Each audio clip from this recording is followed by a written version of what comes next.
I thought I was surprising my wife on a business trip. Instead, I opened a hotel door and destroyed 20 years of marriage in one heartbeat.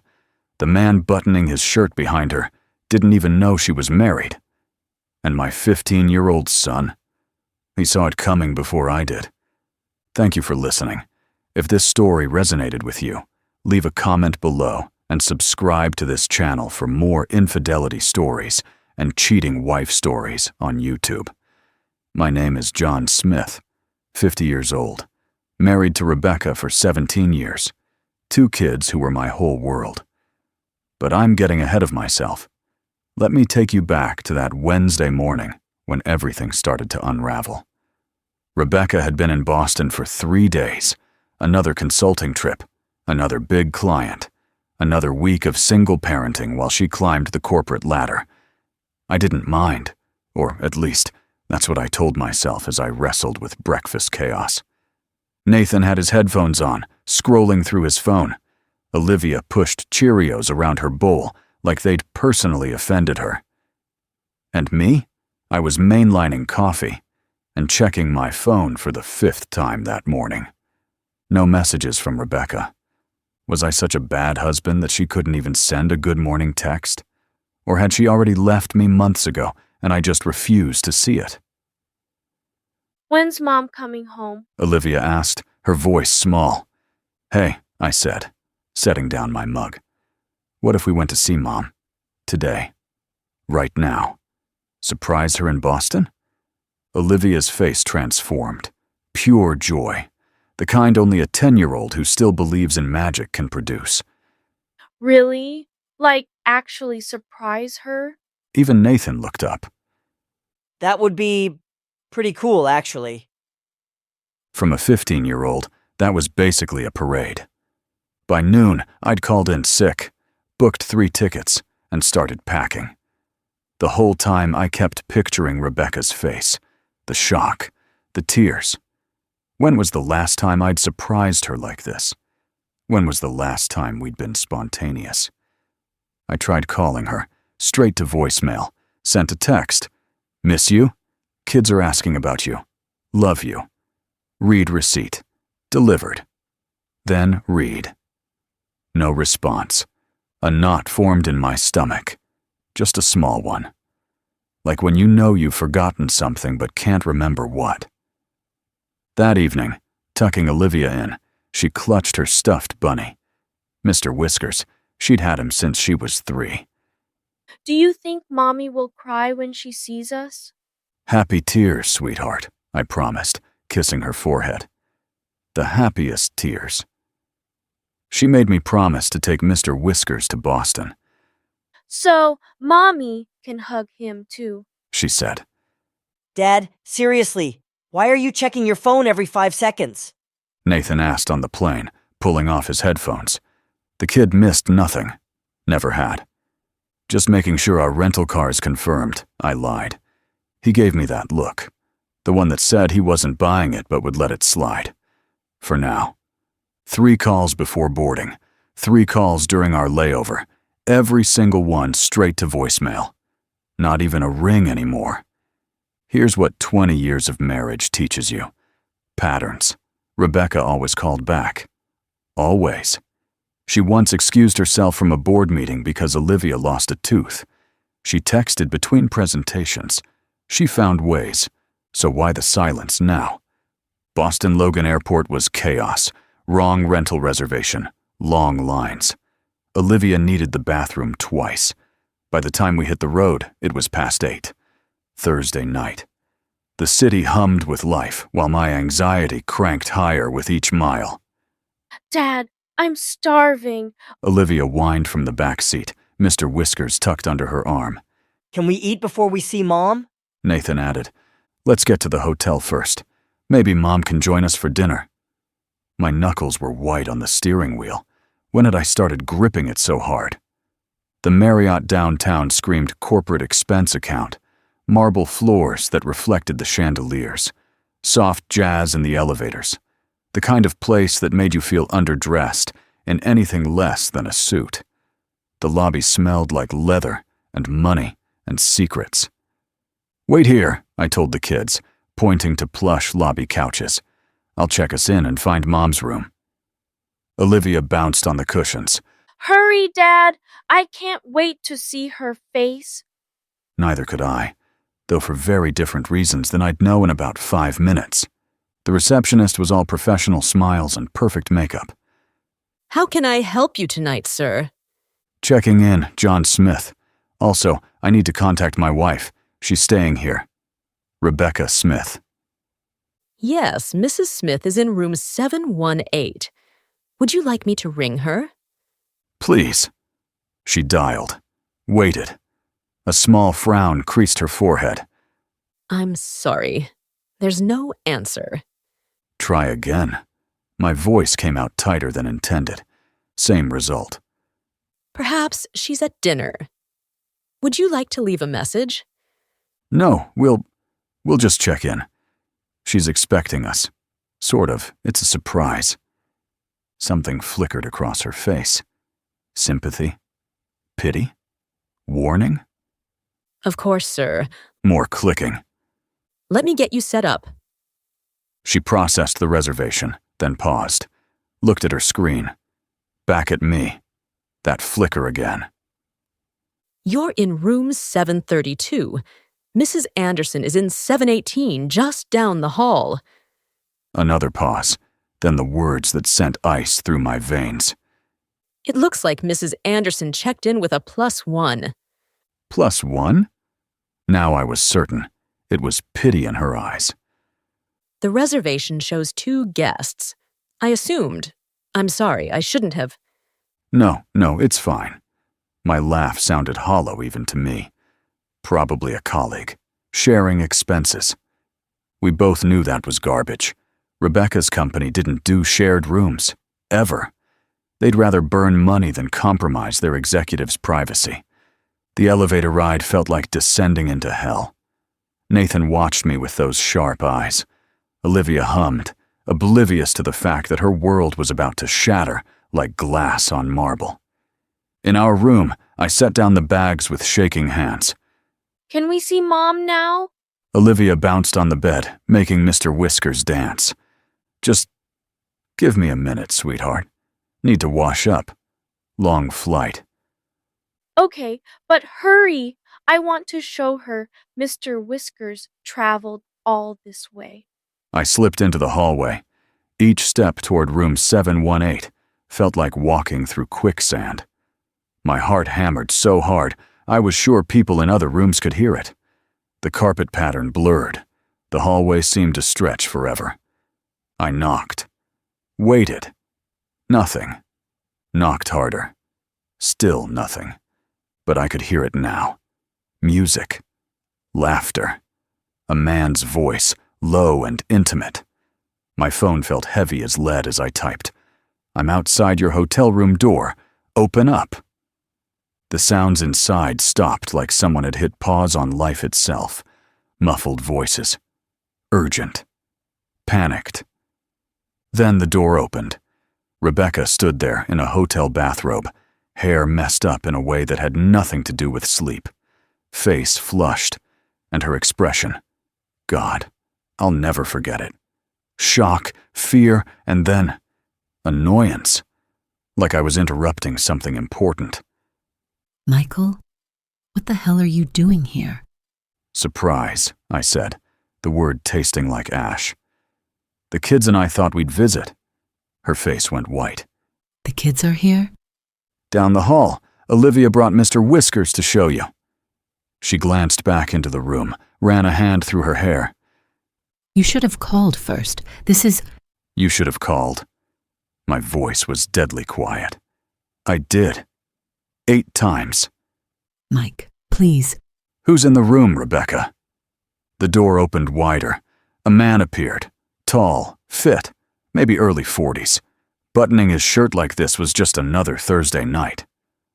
Becca, everything okay out here? Becca. My nickname for her. Coming from his mouth like he'd earned it. Who are you? I asked, though I already knew I wouldn't like the answer. I'm Mark, from the Chicago office. He actually extended his hand, then thought better of it. Look, I didn't know Becca was married. You told him you were single? My voice sounded far away, like someone else was speaking. Rebecca's eyes closed. Can we not do this in the hallway? Yeah, Mark, I said, anger finally burning through the shock. Maybe you should go. He raised his hands. I had no idea, man. She never mentioned a husband or kids. I'm out. He grabbed his jacket and fled, leaving Rebecca and me in a silence that could have swallowed the world. 17 years, I finally managed. 17 years? And this is what you do? It's not what it looks like. Right. Because I didn't just find you in a bathrobe with another man who thinks you're single. She actually tried gaslighting me then. You've been distant too, Mike. Always working, never really present. Stop! My voice cut through her excuses. Don't you dare try to make this my fault. The kids, She said, grasping for control. where are they? Waiting to see their mother. Olivia's been vibrating with excitement all day. What should I tell her? Finally, guilt crossed her face. Give me 5 minutes. I'll get dressed and come to your room. I turned to leave, then stopped. How long, Rebecca? She couldn't meet my eyes. It was just tonight. A mistake. Sure, I said. Just tonight. The walk back felt like miles. How do you tell your children their mother is a stranger? How do you look at your daughter's innocent face and lie? Outside our door, I stopped, breathed, forced my face into something that might pass for normal. Dad, Olivia launched herself at me. is Mom coming? Nathan studied my face, reading everything I couldn't hide. His jaw tightened. He knew. She'll be here in a few minutes. She was surprised. A knock came.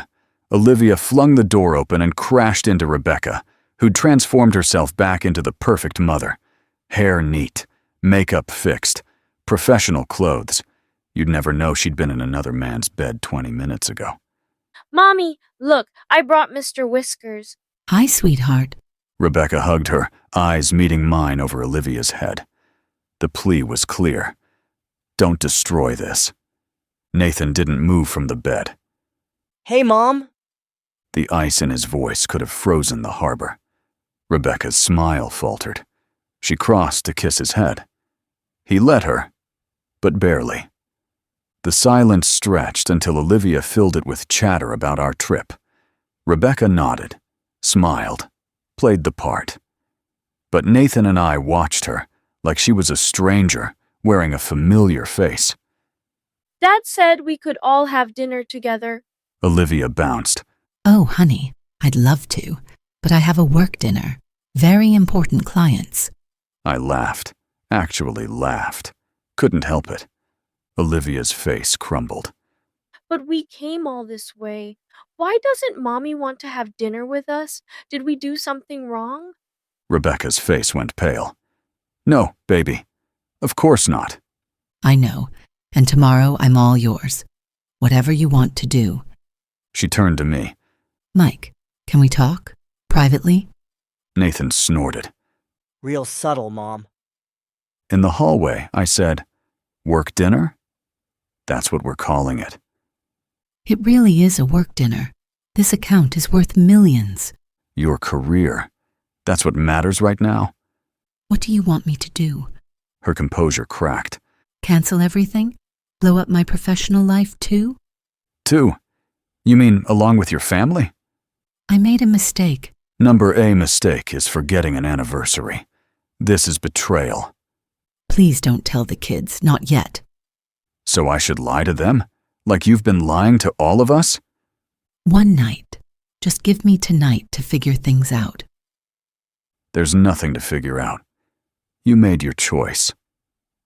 I left her in the hallway and returned to my children, my real family. Can we still see the harbor? Olivia asked, trying to salvage her excitement. Of course, sweetheart. The Boston Harbor at night should have been magical. Lights dancing on black water, salt air mixing with diesel from the boats. Olivia ran ahead, her red jacket bright against the dark, pointing at yachts while clutching Mr. Whiskers. The sound of her laughter mixed with foghorns and distant music from waterfront bars. Nathan fell into step beside me. No pretense, no dancing around it. Mom's cheating, isn't she? I stopped walking. What makes you say that? I'm not stupid, Dad. You looked like someone died when you came back. And the way she looked at you. He shrugged. Plus, she's been different. More trips. Always on her phone, working late, buying new clothes she never wears at home. My 15-year-old son had seen what I'd refused to. How long have you suspected? Few months. You probably noticed too. Just didn't want to believe it. I found her with someone, I admitted. A coworker. His jaw clenched. I figured. We watched Olivia chase seagulls, still innocent. The harbor lights reflected in her eyes as she spun around, making Mr. Whiskers fly. What happens now? Divorce? I don't know. She chose this, Dad. That's not a mistake. That's a decision. Don't tell Olivia, He said quietly. Let her keep believing a little longer. He leaned against me slightly. The first real contact in months. We'll be okay. You, me, and Olivia. We don't need her. My throat tightened. My son, comforting me. It was backwards and beautiful and terrible. Yeah, I managed. We will be. Back at the hotel, Rebecca waited outside our room. Nathan walked past her without a word. What did you tell him? She hissed. The truth. He asked directly. You had no right. I had every right. You gave up your vote when you chose another man over your family. In her room, she finally confessed. Not once. 3 times with Mark.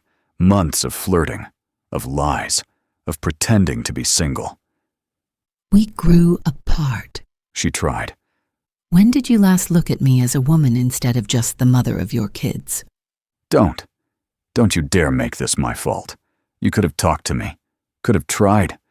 Instead, you just gave up on us. I want to fix this. With what? More lies. How do I ever trust you again? She had no answer. I'm taking the kids home tomorrow. First flight out. The tears came then, but too late.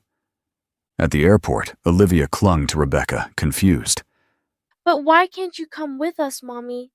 I have to finish my work here, baby. You always have to work. Olivia said quietly, and even she was starting to understand. Nathan gave her the briefest hug possible before boarding without looking back. The flight home was quiet. Olivia slept, Mr. Whiskers tucked under her chin. Nathan stared out the window. And me? I stared at my wedding ring and wondered when it had become meaningless. Are you okay, Dad? Nathan asked. I will be, We will be. he corrected. All of us. Without her. The house felt different when we got back. Emptier, but also cleaner somehow, like a wound after the infection's been cut out. That first night, I found Olivia in our bed, clutching Mr. Whiskers. Daddy, why does the house feel different? What do you mean, sweetheart?